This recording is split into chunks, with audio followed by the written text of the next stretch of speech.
Just playing a normal cross stick is a bit boring. So if you want to make it a little bit less boring, why don't you turn it into a flam?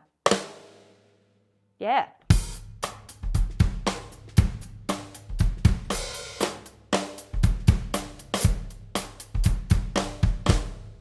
How do I achieve this? I play a normal cross stick, but then just hit a stick just after that cross stick, on top of said cross stick.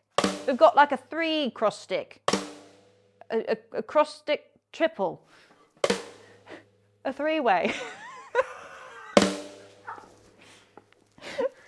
Keeping that in, right. Use that to punctuate cool moments in your grooves or your fills. Whatever you want, really.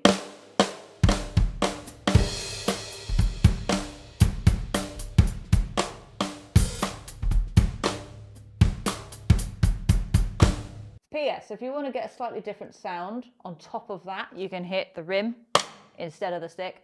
You get 2. Sounds a bit like a horse, doesn't it? Either way, have a good day.